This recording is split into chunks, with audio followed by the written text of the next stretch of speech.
Good afternoon. This is the first session covering our Maximo REST JSON API. This session is intended to be a getting started session. We'll introduce you to the basic topics around the API that will complement the documentation that you would have seen at the same location in the Maximo wiki where you found this recording. So the Maximo JSON API became available in release Maximo 7.602. And it's been incrementally improved in 7.603 and will continue to be added onto in subsequent releases. So in terms of a history of our API or RESTful APIs, we started with an initial REST API that was really targeted towards users who were building external applications and wanted to submit form data to Maximo.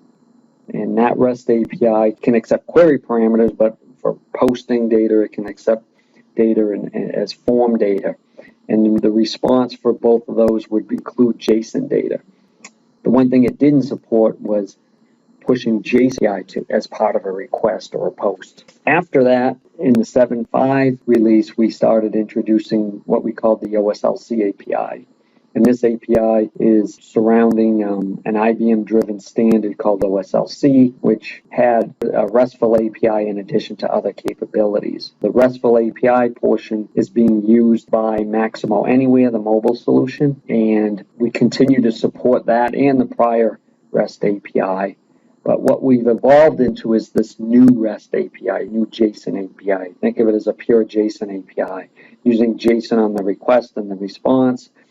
And although we still use some of the Oslc standards or capabilities, we've eliminated or made optional some of those extra things that Oslc brought to the table, primarily the namespacing it provided as well as the common vocabulary. So let me jump over to my Maximo here. So I'm in my Firefox and I got Maximo open in one of my tabs. I'm doing this in part to leverage the connection, so I'm going to go to a second tab, and what I'm going to do is go to the root of the API, and you can see here, basically I appended Maximo/Oslc in the URL, and I bring up kind of the entry point of our API. Now the one thing that jumps out right away, I was talking about namespaces. Everything here is namespace. This is kind of the default Oslc standard that we've always supported. We added a parameter called lean, and if you set it to true, which is a value of 1, what happens is you do the same request and all that namespacing drops away. So for most of you, I would expect you'd want to use the lean equals 1 parameter and work with a kind of a clean non-namespace JSON. When you set that parameter, it stays valid as long as you keep your connection open. So if you look at this, the result from this root API URL, there's a few different things here beyond integration. So the first one is the system info. Here it's just showing you, if you look at the bottom, it shows you some of the details of your Maximo environment, the version of TPay, version of integration, schedulers installed here as well. I'll skip API meta, I'll come back to that in a minute. If I come down to who am I, this is the user. I'm logged in as Wilson in our demo database, and this is information that goes with the user profile of this user. Going down further, the members, I'm in a Maximo deployment that's a single server, so there's only one server, one JVM. If you had a cluster of Maximo servers, you could see all the different JVMs here. And then there's some other information about products and licenses and things like that. But let me jump back up here to API. So up here, this is the URL for integration or integration APIs. So if I, basically it's the base URL with API meta on the end of it. So when I use this URL, it returns me a list of all the JSON resources that are out there in Maximo. And what that is basically all the integration and reporting object structures. And I should also say Oslc object structures that are in Maximo. I will scroll down and look for MX asset. So here's MX asset. And you can see it has some details about it. There's the name, It's the use with, which is the, in the UI, that would be the consume by. I have an authorized app. So the asset application is my authorized app. So if I look at this in my application, so this is the object structure application. There's my consume by, here's my authorized app. Obviously the object structure name, that's the details it's providing me in the API. So in addition to that, the key thing here is the href, which is the URL specifically for this object structure.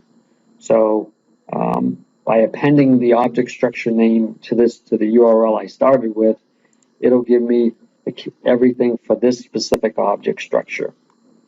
So if I start at the top, there's a schema. So we provide a JSON schema. So if I click that guy, you can see, I'll scroll down a bit, you can see the different fields. It gives their title, their length, their types.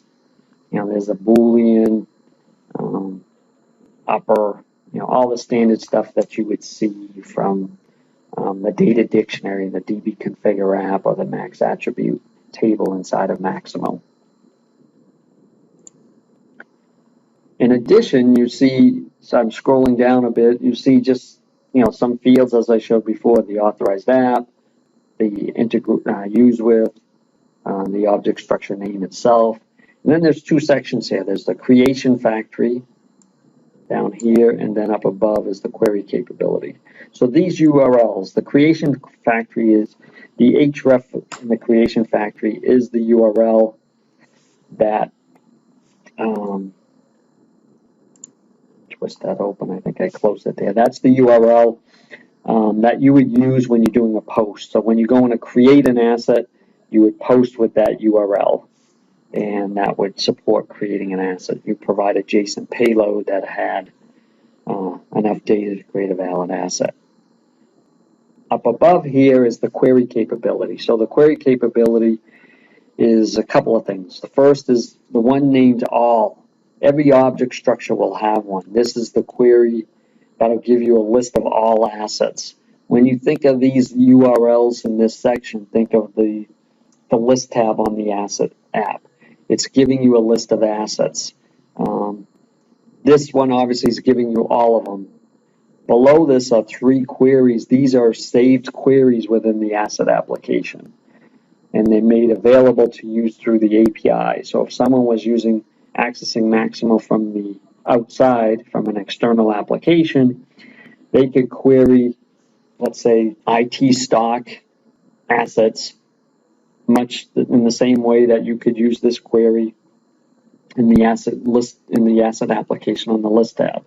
When you use any of these URLs, you basically will get, by default, you'll get a list of what we call a collection of assets, a list of URLs for individual assets. So when you look at that URL at the end, you have what we call the resource ID after MX asset there.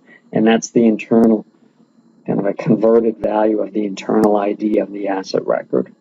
And that's what will take you to a specific asset. So I'll just pull one up just to briefly talk about it.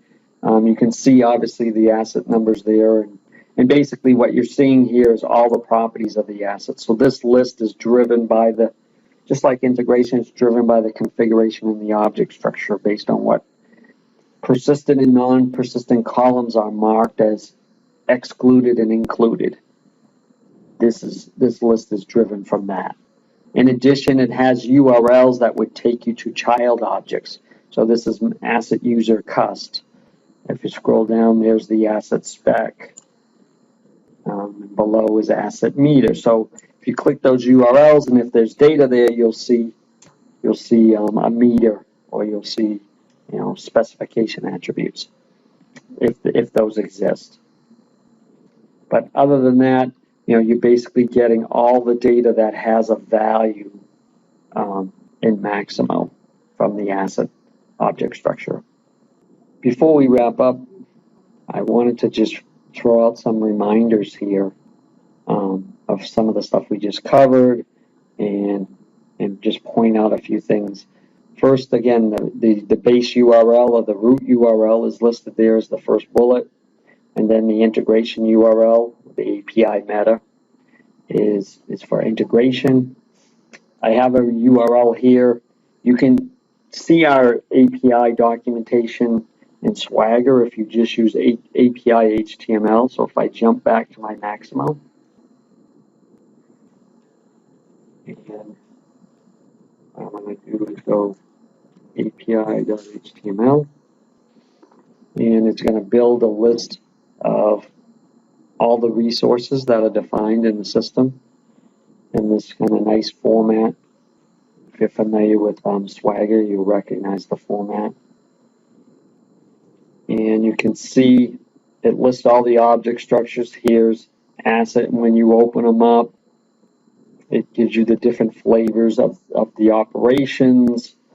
And when you open up it, you can actually provide values here and try it out basically. And it shows you a lot of the parameters you can use here.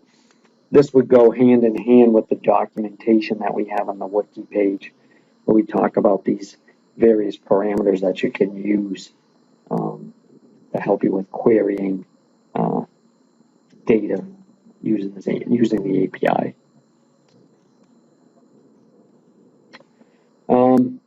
A couple of reminders on the lean equals 1 parameter. You'll want to use that most likely. I didn't use it, but if you need to use for testing, if you need to use the query parameters for the ID password, you can pass those in. So this OSLC web app URL system property should be configured with your host and port so that the URLs are properly built when you execute the queries with the API.